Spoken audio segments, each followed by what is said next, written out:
नमस्कार, सुप्रभात। हमारे तमाम दर्शकों को आज़ादी के पर्व की हार्दिक शुभकामनाएं। मैं हूं राहुल कंवल।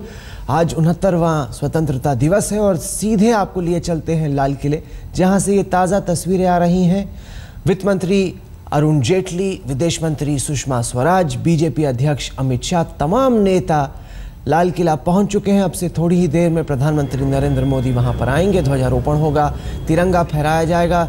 सुरक्षा के ज़बरदस्त इंतज़ाम वहां पर किए गए हैं। आप देख सकते हैं लाल किला पूरी तरीके से सजा हुआ। पिछले साल स्वतंत्रता दिवस के मौके पर प्रधानमंत्री ने बेहद ऐतिहासिक भाषण दिया था। आज दिन है उनकी रिपोर्ट कार्ड पर नज़र डालने का, ये देखने का कि पिछले 365 दिनों में जो वायदे हुए वो किस हद तक पूरे हुए। आज भारत अपना 69वां स्वतंत्रता दिवस मना रहा है। आज ही के दिन यानी 15 अगस्त 1947 को देश ब्रिटेन शासन की गुलामी से आज़ाद हुआ था। अब से कुछ ही देर में दिल्ली के लाल किले के प्राचीर से प्रधानमंत्री नरेंद्र मोदी तिरंगा फहराएंगे। लेकिन आज का दिन बेहद अहम है, लिहाजा दिल्ली सहित देश के अलग अलग शहरों में सुरक्षा के चाक चौबंद इंतजाम किए गए हैं। लखनऊ, चंडीगढ़, गुवाहाटी, कटरा और हैदराबाद में चप्पे चप्पे पर नजर रखी जा रही है। चूंकि दिल्ली में आतंकी हमले का अलर्ट जारी किया गया है, इसलिए पूरा शहर किसी किले में तब्दील हो चुका है।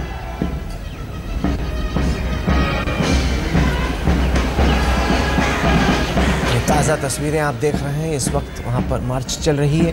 थोड़ी देर में प्रधानमंत्री नरेंद्र मोदी आएंगे, वो गार्ड ऑफ ऑनर लेंगे और उसके बाद तिरंगा फहराएंगे और फिर बहुचर्चित, बहुअपेक्षित उनका भाषण होगा, जिसमें देखना ये होगा कि क्या वन रैंक वन पेंशन के मुद्दे पर प्रधानमंत्री कोई घोषणा करते हैं। लंबा विवाद रहा है, बहुत वायदे रहे हैं।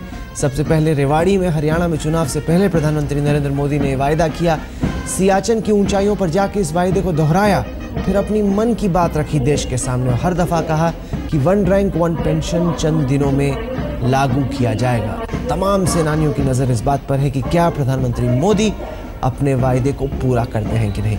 आप देख रहे हैं तस्वीरों में गृह मंत्री राजनाथ सिंह, विदेश मंत्री सुषमा स्वराज, भीड़ से भरा लाल किले का इलाका, लोग इंतजार में कि प्रधानमंत्री वहां पहुंचे और उसके बाद अपना भाषण। Today, the 15th of August 2015, an August morning in more ways than one, as the day breaks over young minds and young hearts at the historic Red Fort to celebrate India's 69th Independence Day, along with the largest democracy in the world. The fervor is hard to miss. History and India's freedom struggle become deeply contextual once again.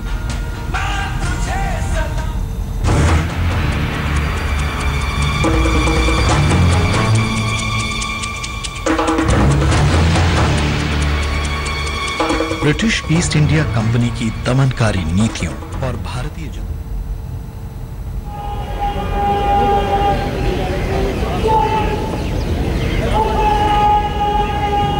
इस वक्त हमारे साथ studio में जी पार्थसारथी जुड़ गए हैं, उर्मिलेश जी जुड़ गए हैं और साथ ही साथ जनरल मल्होत्रा। सबसे पहले जनरल मल्होत्रा, आपसे क्या उम्मीद है कि जब थोड़ी ही देर में प्रधानमंत्री नरेंद्र मोदी लाल किले पहुंचेंगे, हम देख रहे हैं पूर्व प्रधानमंत्री मनमोहन सिंह लाल किले पहुंच चुके हैं, क्या आप तमाम फौजियों को उम्मीद है कि वन रैंक वन पेंशन का वादा पूरा होगा?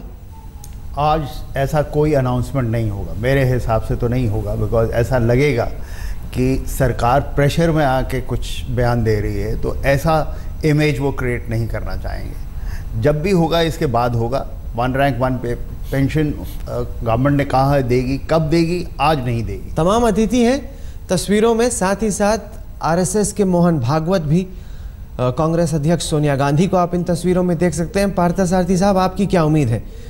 मनमोहन सिंह तो पहुंच चुके हैं लाल किले, लेकिन क्या वन रैंक वन पेंशन आज हकीकत में तब्दील होगा?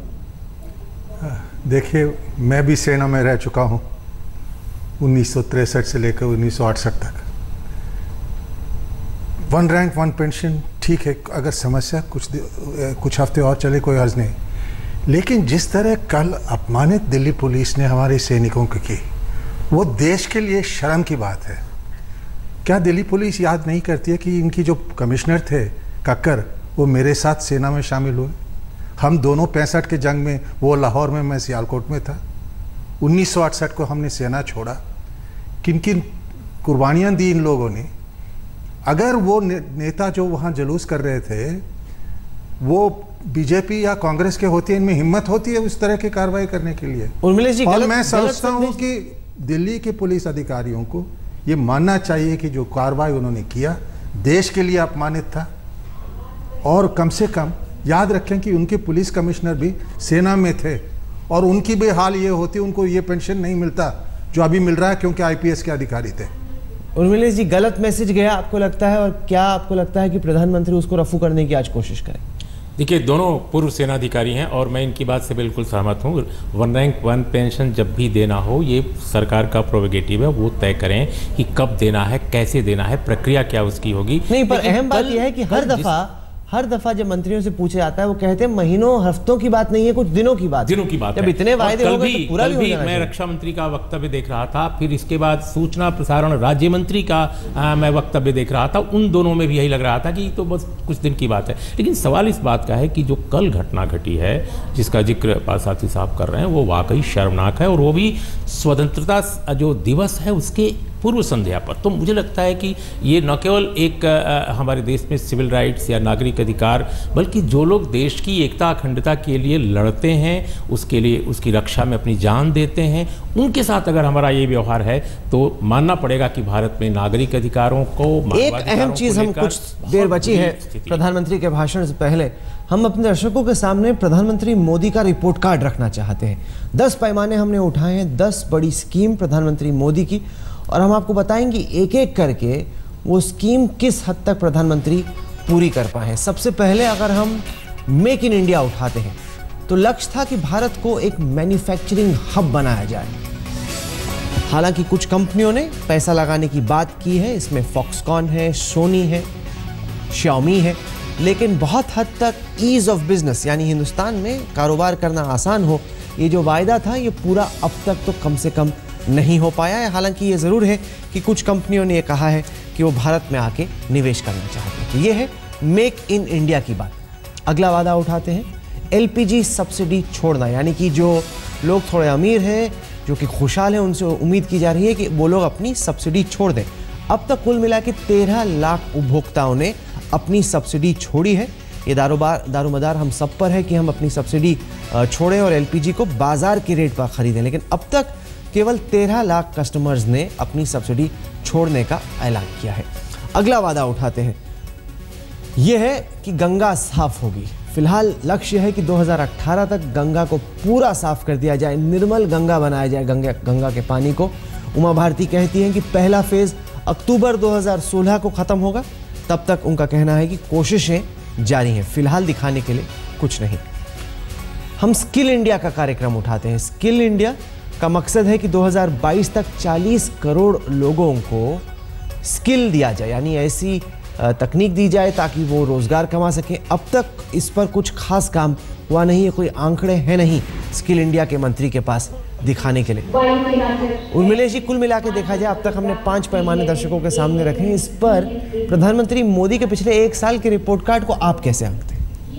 देखिए, मैं ये तो जरूर कहूँगा कि मोदी जी ने जिन वर्गों, जिन समाजों, जिन समुदायों में एक अपेक्षा या आशा जगाई थी, उनमें अभी भी उनको लेकर अभी भी आशा है कि साहब 1-1.25 साल जो बीता है, इसके बाद जो दिन आएंगे शायद उसमें कोर्स करेक्शन हो और ज़्यादा तेज़ी से काम हो। लेकिन एक बड़ा तबका ऐसा भी हमारे देश में है जिसमें निराशा है।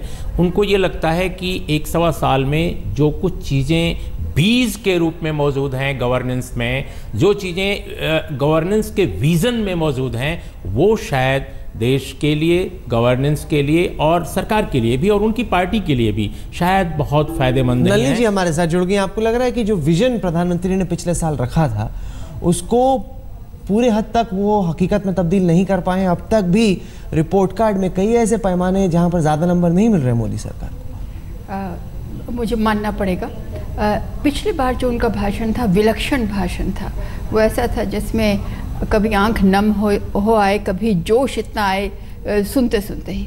तो इसलिए ऐसी चीज़ें उनकी रखी गई थी जिसके अंदर विजन दिखाई देता था और एक कमिटमेंट दिखाई देती थी। उससे मुझे लगता है कि अगर आप देखें, आप स्किल इंडिया की बात कर रहे थे, मुझे लगता है अगर आज भी हम अगर उम्मीद करें तो मुझे लगता है नंबर 1 पर, 1 नंबर पर वो नौकरियों की बात शायद करें। और नौकरियों के साथ साथ ये स्किल इंडिया की बात भी आएगी। और कृषि की बात करें, क्या हुआ है कि पिछली बार जो उन्होंने कहा उसके बाद हम ये देख रहे हैं, एक उन्होंने खुद ही कोर्स करेक्शन कर दिया, या पूरी सरकार ने, क्योंकि उनको सरकार बताया गया एक उद्योगपतियों की सरकार, तो उन्होंने कोर्स करेक्शन करके इसको बहुत ही गरीबों की सरकार बताया था। तो आज जैसे उर्विलेश जी कह रहे हैं कि गरीबों में उम्मीद बाकी है, मुझे लगता है उम्मीद बाकी है। आइए देखते हैं कि प्रधानमंत्री मोदी ने कुछ देर पहले स्वतंत्रता दिवस के मौके पर ट्वीट किया है, देशवासियों के सामने अपनी बात रखी है। देखते हैं कि मोदी साहब क्या कह रहे हैं। वो कह रहे हैं कि independence day greetings to all my fellow Indians, स्वतंत्रता दिवस की हार्दिक शुभकामनाएं, जय हिंद, इंडिया और उसके आगे एक तिरंगा। साथ ही साथ बीजेपी अध्यक्ष अमित शाह ने भी ट्वीट किया है। आइए उनका भी एक ट्वीट देख लेते हैं कि वो क्या कह रहे हैं। अमित शाह कह रहे हैं, स्वतंत्रता दिवस पर सभी स्वतंत्रता सेनानियों को नमन एवं समस्त देशवासियों को आज़ादी के 69वें वर्ष की हार्दिक शुभकामनाएं। और इसके नीचे उन्होंने एक पोस्टर भी लगाया है जिसमें उन्होंने अपनी शक्ल लाल किले के सामने रखी है और कहा है कि वो हार्दिक शुभकामनाएं सभी को देते हैं। बहुत उम्मीदें हैं पार्थसारथी साहब प्रधानमंत्री नरेंद्र मोदी से देश के लोगों को। पहले साल का जो भाषण था और आज जो दूसरा भाषण होगा लाल किले से, किस फर्क की उम्मीद में आप बैठे? पहले साल के भाषण तो एक उम्मीद स्वप्न की भाषा होती है, दूसरे साल असलियत की समस्याएं क्या रही हैं। देखिए, मैं समझता हूं कि आर्थिक तरक्की के लिए जो भी कदम उठाए गए हैं, कुछ मामला आगे बढ़ा है। अगर आप देखें तो इन्फ्लेशन गिरा है, ये नहीं कि क्या 2013 या 2014 की तुलना में कम नहीं हुआ है। दूसरी बात ये है पूंजी निवेश। लोग कह सकते हैं कि सरकार का उससे कुछ खास लेना देना नहीं, क्योंकि अंतर्राष्ट्रीय कच्चे तेल की कीमतें कम हो रही हैं। देखिए, अगर नहीं हो तो आप सरकार को ये है, अंतर्राष्ट्रीय कच्चे तेल की कीमतें कम हो रही हैं, इसी वजह से इन्फ्लेशन हिंदुस्तान में कम हुआ। वो सही बात है जहाँ तक तेल का सवाल है, लेकिन जो दूसरे कमोडिटीज़ हैं उनके सारी दुनिया में तो कम नहीं हो रही है दाम। कुछ हुआ है, मैं समझता हूँ कि विदेशी पूंजी निवेश के लिए कुछ हुआ है, कुछ लोग आने लगे हैं। लेकिन एक बात हमें ये समझना चाहिए, आर्थिक उदारीकरण के ज़माने में जो केंद्र का रोल वो उतना महत्व नहीं लेता जितने राज्य सरकार मिनिमम गवर्नमेंट की बात करते हैं जो राज्य सरकार लेते हैं। लेकिन मिनिमम गवर्नमेंट की दिशा में उन्होंने कुछ खास कदम उठाए अब तक है नहीं। वक्त हो गया एक छोटे से ब्रेक का। 7:23 पर प्रधानमंत्री नरेंद्र मोदी लाल किला पहुंचेंगे, ध्वजारोपण होगा, तमाम चीजों पर आज तक की। प्रधानमंत्री नरेंद्र मोदी राजघाट पहुंच चुके हैं। आइए हम आपको सीधे तस्वीरें वहां से दिखाते हैं। ये आप लाइव तस्वीरें देख रहे हैं। नए संकल्प, नई उम्मीदों के साथ सारा देश आज एक नई शुरुआत कर रहा है।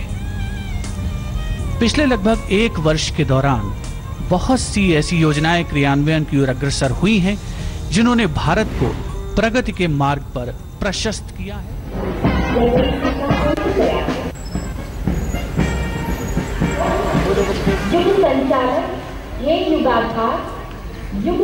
इस वक्त आप लाल किले से तस्वीरें देख रहे हैं। अब से थोड़ी ही देर में हम आपको तस्वीरें दिखाने वाले हैं राजघाट से, जहां प्रधानमंत्री नरेंद्र मोदी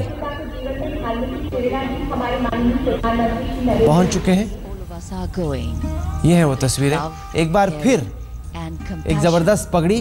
पिछले साल पगड़ी में खूब चर्चा हुई थी नलिनी जी, इस बार भी एकदम पगड़ी पहन के आए हैं। लगता है ये अपना इंडिपेंडेंस डे फैशन ट्रेडमार्क बनाना चाहते हैं प्रधानमंत्री मोदी। पिछली बार लाल और हरा था, इस बार लगता है कि कुछ भगवा रंग है। पिछली दफा पहन के आते भगवा तो शायद वही हेडलाइन बन जाती, इस वजह से उन्होंने पिछली दफा नहीं पहना।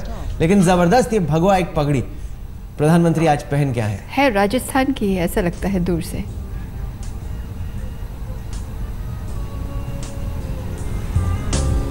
चलिए, प्रधानमंत्री नरेंद्र मोदी राजघाट पहुंच चुके हैं। इसके फौरन बाद आज सुबह की 2 अहम तस्वीरें। लाल किले में प्रधानमंत्री का इंतजार और इस वक्त बापू की समाधि पर प्रधानमंत्री महात्मा गांधी को श्रद्धांजलि देते हुए। ये ताज़ा तस्वीरें आप देख रहे हैं। लाल किले पर तैयारियां पूरी हो चुकी हैं। अब से करीब 11 मिनट में प्रधानमंत्री नरेंद्र मोदी का भाषण शुरू होने वाला है। पहले ध्वजारोपण होगा, तिरंगा फहराएंगे और उसके फौरन बाद प्रधानमंत्री अपना दूसरा और बहुत अहम भाषण देने वाले हैं। और ये आप देख सकते हैं महात्मा गांधी की समाधि पर गांधी जी को श्रद्धांजलि देते हुए प्रधानमंत्री नरेंद्र मोदी। इस बीच स्पीकर सुमित्रा महाजन पहुंच चुकी हैं। वक्त हो गया एक बहुत छोटे से ब्रेक का। ब्रेक के बाद जब हम लौटेंगे तब तक प्रधानमंत्री नरेंद्र मोदी लाल किले पहुंच चुके होंगे और ताज़ा तस्वीरें हम आपको वहां से दिखाने वाले हैं। आप देखते रहिए आज तक। रक्षा मंत्री श्री मनोहर पर्रिकर, प्रधानमंत्री नरेंद्र मोदी लाल किले पहुंच चुके हैं। अब से थोड़ी ही देर में ध्वजारोपण होने वाला है। ताज़ा तस्वीरें आप देख रहे हैं। प्रधानमंत्री का काफिला लाल किला पहुंचता हुआ। डिफेंस सेक्रेटरी उनके स्वागत में खड़े हैं। रक्षा राज्य मंत्री वहां खड़े हैं। प्रधानमंत्री नरेंद्र मोदी राजस्थानी पगड़ी पहने, ये मनोहर पर्रिकर रक्षा मंत्री, राव इंद्रजीत सिंह रक्षा राज्य मंत्री, डिफेंस सेक्रेटरी। प्रधानमंत्री के स्वागत में ये general officer commanding Delhi area भारतीय सेना के लेफ्टिनेंट जनरल राजन रविंद्रन से प्रधानमंत्री का परिचय। और अब सलामी लेते हुए गार्ड ऑफ ऑनर प्रधानमंत्री नरेंद्र मोदी के लिए।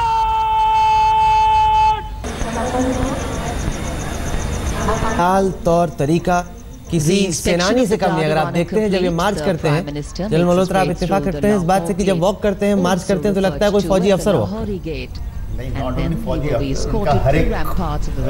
जो भी कदम जिस तरह चलते हैं या पहुंचते हैं, नपा तोला होता है।